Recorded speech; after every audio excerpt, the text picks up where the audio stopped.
So next we have chapter number 2, that is talk about the tenancy. 4 है, section 4 है, बात कर रहा है tenancy agreement का.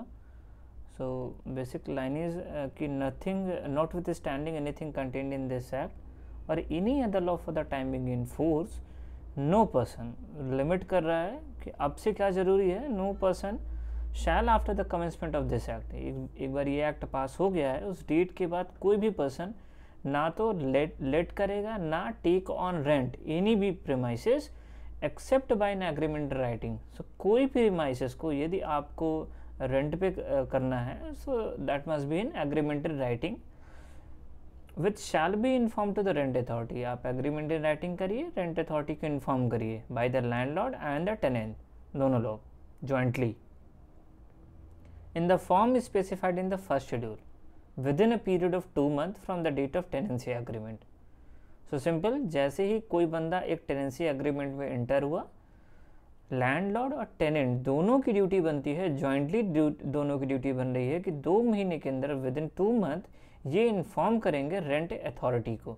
हम किसकी बात कर रहे हैं, हम प्रीमाइसेस के बारे में बात कर रहे हैं ना, एनी प्रीमाइसेस. अब ये प्रीमाइसेस क्या है, इस प्रीमाइसेस को देखने के लिए आप डेफिनेशन क्लॉजेस में आप जाइए अपने पर्टिकुलर एक्ट में, और प्रीमाइसेस की मीनिंग हमने एक बार देखा था, फिर से एक बार देख लेते हैं. लाइक प्रीमाइसेस क्या होगा, कोई भी building, part of the building जिसको आपने with the purpose of intent to let on rent for the purpose of residence के पर्पज से है, कमर्शियल के पर्पज से है, या एजुकेशनल के पर्पज से है. बट इसमें क्या एग्जेम्प्ट कर दिया है, इंडस्ट्रियल यूज़ को इंक्लूड नहीं किया है. यानी कोई प्रॉपर्टी यदि आप इंडस्ट्रियल यूज़ के लिए दे रहे हो तो वो चीज़ इसमें इंक्लूड, प्रीमाइसेस में इंक्लूड नहीं किया है. एंड उसके बाद क्या बोला, एंड इंक्लूड, क्या इंक्लूड करेगा वो इसमें मेंशन कर दिया है. लाइक आपने किसी को फॉर एग्जांपल आपने रेजिडेंस पर्पस से दिया है, तो उसमें और क्या इंक्लूड कर सकता है, वो 1 और 2 में आप देख सकते हो.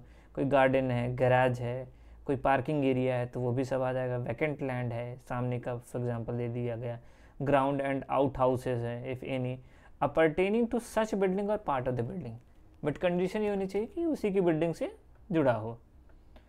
नंबर 2, कोई फिटिंग है टू सच बिल्डिंग और part of the building for the more beneficial enjoyment thereof, कोई फिटिंग जो अटैच है, बट डज नॉट इंक्लूड, क्या नहीं इंक्लूड करेगा इस प्रीमाइसेस में, premises such as a hotel, lodging house, dharamshala, foreign, तो उन सब में ये प्रीमाइसेस इंक्लूड नहीं करेगा. देन ये हमने फिर स्टडी किया था. देन ये तो हमने प्रीमाइसेस की डेफिनेशन देखी. सेक्शन 4 में हम टेनेंसी एग्रीमेंट में दे रहे थे कि प्रीमाइसेस में आप क्या क्या रेंट पे दोगे, तो एग्रीमेंट पे देना होगा. देन 2 मंथ में आपको इन्फॉर्म करना होगा, और ये आपकी जॉइंटली ड्यूटी बनती है कि आप इन्फॉर्म करिए रेंट अथॉरिटी को. Provided that in case of residential tenancy, कोई टेनेंसी जिसका पर्पस रेजिडेंशियल पर्पस से है, for a period of less than 12 month, तो कोई भी रेजिडेंशियल टेनेंसी है यदि जिसका टाइम पीरियड है less than 12 month, so the landlord and tenant shall not be required to inform the rent authority about such tenancy. उनको inform करने की ज़रूरत बिल्कुल नहीं है. Number 2, where the landlord and tenant fails to jointly inform, यानी ये clause 1 के बारे में बात कर रहा है, जहाँ पे आप एंटर किए और 2 महीने के अंदर में आपको इन्फॉर्म करना चाहिए था, तो आपने fail to jointly inform the execution of the tenancy agreement referred to in subsection 1, landlord and tenant shall separately inform the execution of tenancy agreement to the rent authority within a period of 1 month from the date of expiry of the period specified in subsection 1. So for example jointly उनको inform करना चाहिए था 2 महीने के अंदर, उन्होंने 2 महीने के अंदर इन्फॉर्म नहीं किया. देन हम एक्स्ट्रा 1 महीना और इंक्लूड कर रहे हैं कि आप सेपरेटली अपना वो जाके आप इन्फॉर्म कर दो उनको. नाउ सबसेक्शन नंबर 3 है, where in relation to the tenancy created before the commencement of this act. ऐसा भी तो हो सकता है कि टेनेंसी इस एक्ट के इस एक्ट के पास होने से पहले भी की जा रही हो, तो आप सिंपली उस जो एग्रीमेंट की कॉपी है जो राइटिंग में है उसको आप present a copy thereof to rent authority within 3 month of the commencement of this act. एक टेनेंसी जो इस एक्ट के पास होने के पहले आपने इंटर की थी, अब आपको इन्फॉर्म करना होगा with in 3 month of the commencement of this act. But ऐसा भी तो हो सकता है कि आपने एग्रीमेंट रिटर्न में नहीं किया हो, तो आप उसको एंटर करिए. नंबर बी देखिए, if no agreement in writing was enacted into, the landlord and the tenant shall enter in agreement in writing and regard to that tenancy and present the same to the rent authority within 3 months of the commencement of this act. तो नहीं था तो आप inter करिए और जाके 3 महीने के अंदर में आप उसको 3 मंथ में जाके रेंट अथॉरिटी को इन्फॉर्म करिए। बट सेम अगेन प्रोवाइजो, यदि आप ज्वाइंटली इन्फॉर्म नहीं कर रहे हैं तो आप ईच पार्टी को 1 महीने का टाइम दे रहे हैं कि आप जाके इन्फॉर्म करिए। नाउ लास्ट ये highlighted portion like if the landlord has submitted his particular with in the specified period but the tenant fails to submit such particular, the landlord may file an application for the eviction on the ground this alone. अब समझिए कितना important ground है कि jointly बोला था, jointly आपने submit नहीं किया, सेपरेटली में बोला तो सेपरेटली में आपने 1 महीने का टाइम दिया, उसमें आपने कर दिया। फिर आप देखिए if the landlord has submitted his particular with in the specified period, landlord ने उस विद इन स्पेसिफाइड पीरियड में अपना जो क्लेम है वो तो सबमिट कर दिया, बट टेनेंट ने नहीं किया, but tenant fails to submit such particular. तो सिर्फ ये एक ऐसा ग्राउंड है, सिर्फ मात्र एक इस ग्राउंड से लैंडलॉर्ड के पास राइट हो जाता है कि सामने वाली पार्टी को इविक्ट करा सकता है। मैं फिर से पढ़ता हूँ, if the landlord has submitted his particular with in the specific period, landlord ने सबमिट कर दिया but tenant fails to submit such particular, tenant दे ही नहीं पा रहा है, his particular tenant fails to submit such particular, the landlord may file an application for eviction on this ground alone, provided further that during such eviction, अब ये जो eviction हो रहा है, eviction proceeding, the rent authority shall notwithstanding anything contained in this act decide interim rent payable by the tenant during such adjudication। तो सच eviction के process में चाहे तो रेंट अथॉरिटी जो आपकी वो डिसाइड कर सकती है कि इंटरिम रेंट कितना पे करना होगा टेनेंट को ड्यूरिंग सच एडजुडिकेशन, क्योंकि एडजुडिकेशन में टाइम भी लग सकता है। नंबर 4 इंपॉर्टेंट है, the state government shall put in place a digital platform in Hindi और English language for enabling submission of the document in such form and manner as may be prescribed. तो state government की duty बनती है कि digital platform provide कराए कि आपको document कैसे सबमिट करने हैं। नंबर 5 इज़ अबाउट द कि जैसे आप सबमिट कर देंगे एग्रीमेंट तो आपको एक प्रोवाइड किया जाएगा unique identification number two the parties. आप 5th में देखेंगे हाईलाइटेड पोर्शन, इसमें क्या लिखा है, प्रोवाइड यूनिक आइडेंटिफिकेशन नंबर। 6 में क्या है, the term of authorisation of the property manager. Property manager हमने आप डेफिनेशन क्लॉज में आप देखिए कि प्रॉपर्टी मैनेजर क्या है, कौन से क्लॉज में डिफाइंड है।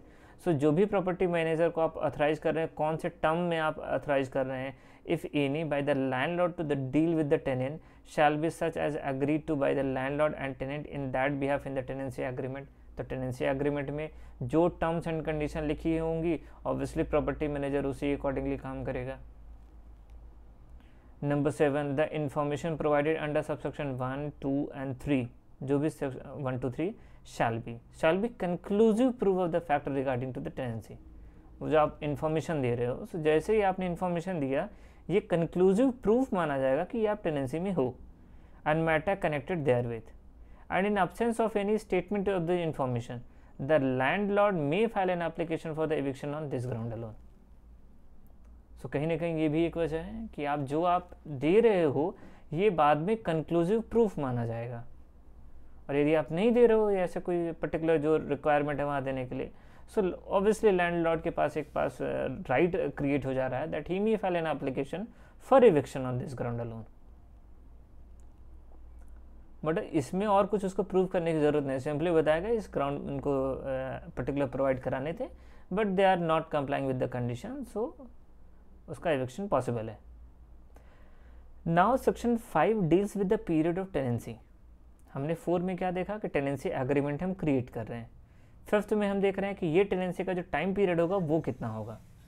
तो क्लॉज 1 में देखिए, every tenancy entered into after the commencement of this act shall be valid for the period as agreed upon between the landlord and the tenant, जितना मर्जी चाहे वो कर ले, and as specified in the tenancy agreement.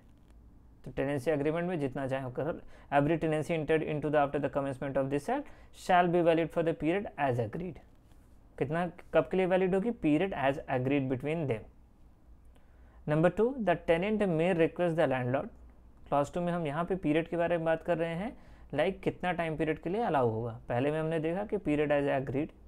Number 2 में हम क्या consider कर रहे हैं कि tenant may request the landlord, tenant request कर सकता है लैंडलॉर्ड फॉर रिन्यूअल और extension of the tenancy with in the period agreed to the tenancy agreement and all agreeable to the landlord may enter into new tenancy agreement. So simply मान लीजिए for example 2 साल के लिए उसने किया, 2 साल के अंदर में उसे वापस से रिक्वेस्ट कर सकता है कि हम इस टेनेंसी को आगे बढ़ाना चाह रहे हैं, तो आप नई टेनेंसी एग्रीमेंट बनाइए. May enter into new tenancy agreement with the landlord on mutually agreed terms and condition. Number 3, where the tenancy for a fixed term ends, खत्म हो चुके हैं, and has not been renewed, उसे renew भी आपने नहीं किया, और the tenant fail to vacate the premises at the end of such tenancy. Now अब जो टेनेंट है वो प्रीमाइसेस को खाली भी नहीं कर रहा है, दैट मीन्स या तो ख़त्म हो चुकी है, आपने रिन्यू भी नहीं कराया है, आप वैकेट भी नहीं कर रहे हो, fails to vacate the premises at the end of such tenancy, then such tenant shall be liable to pay an enhanced rent to the landlord as provided in section 23. तो एक बार आपके पास लॉफुल राइट नहीं है उस tenancy को continue करने का, आप बाहर हो चुके हैं, तो सेक्शन 23 के थ्रू आपको इनहैंस्ड रेंट पे करना होगा.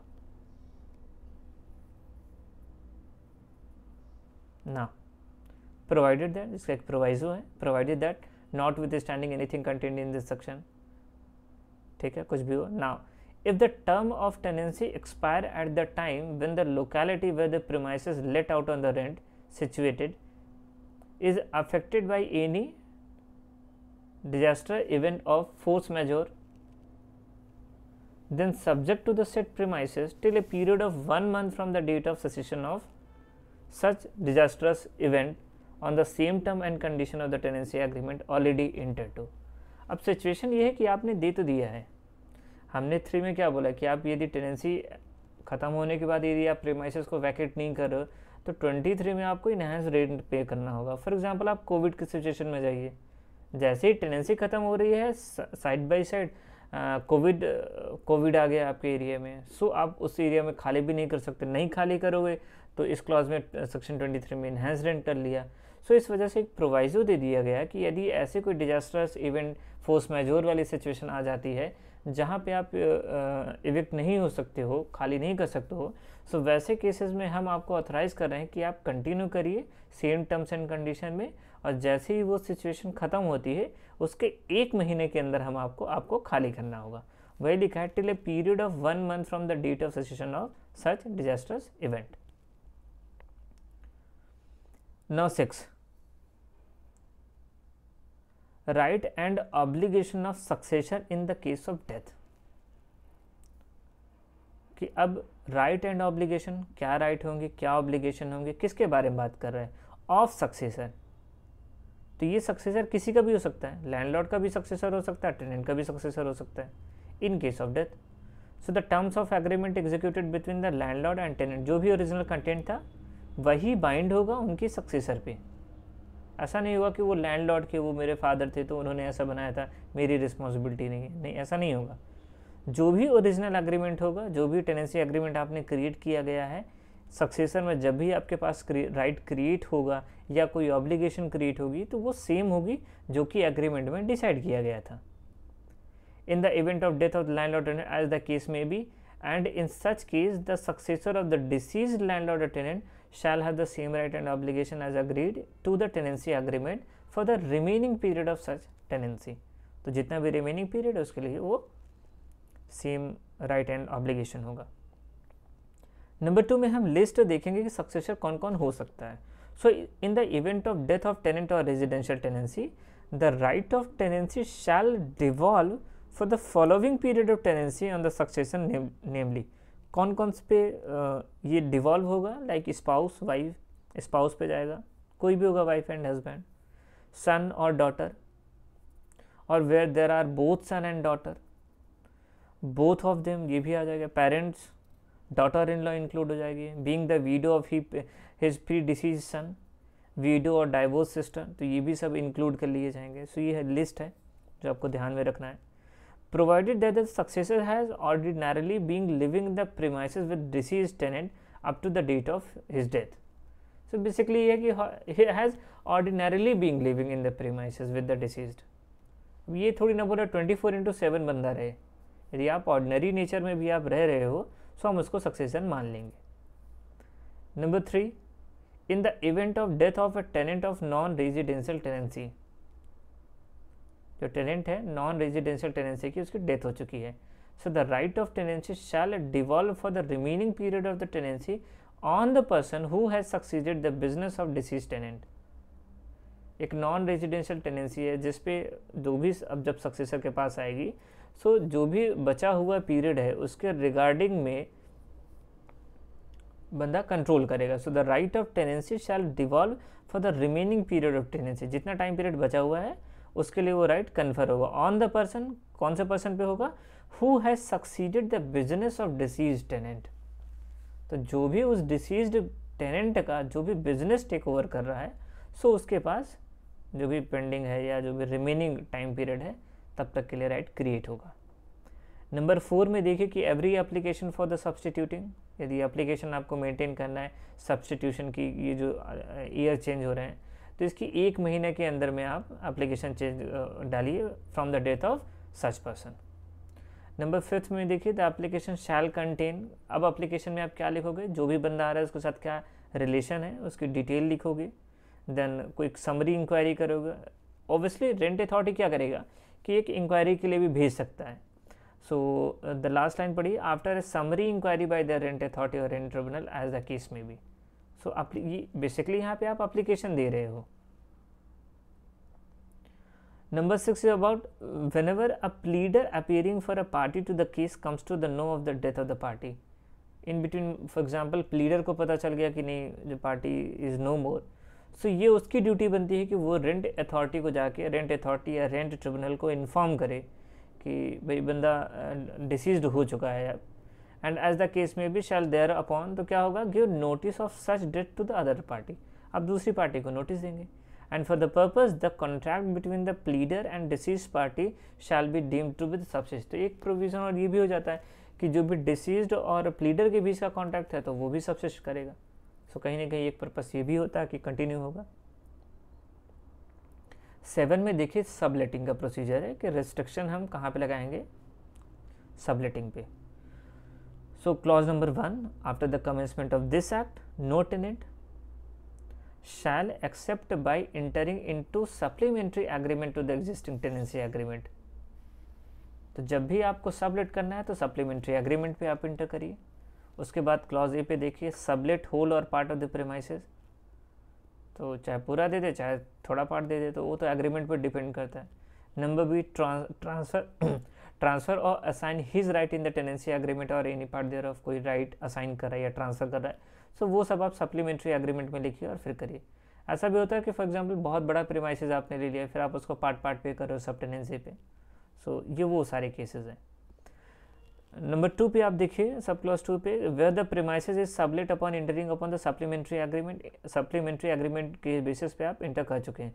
सो हाईलाइटेड पोर्शन देखिए, the landlord and the tenant shall jointly inform the rent authority. अभी आपने एग्रीमेंट किया, आपने इन्फॉर्म कर दिया, जो हमने सेक्शन 4 में पढ़ा 2 महीने के अंदर. लेटर ऑन ये आपने सप्लीमेंट्री एग्रीमेंट इंटर किया, सो आप जॉइंटली आप लाइबल हैं कि आप जॉइंटली जाके रेंट अथॉरिटी को आप इन्फॉर्म करिए अपनी सब टेनेंसी के बारे में. और इसका कितना टाइम पीरियड है? ये भी 2 महीने का टाइम पीरियड है from the date of execution of such agreement. So basically यहाँ पे एक बहुत ही यूनिक चीज़ दिख रही है कि लैंडलॉर्ड और टेनेंट दोनों की रिस्पॉन्सिबिलिटी है कि आप जॉइंटली जाके आप रेंट अथॉरिटी को इन्फॉर्म करिए कि हमारा ये एग्रीमेंट है या सप्लीमेंट्री एग्रीमेंट है, ये टाइम पीरियड कितना? 2 महीने. सो ऐसे हमारा चैप्टर नंबर 2 कंप्लीट होता है, सेक्शन 4 से लेके सेक्शन 8 तक. या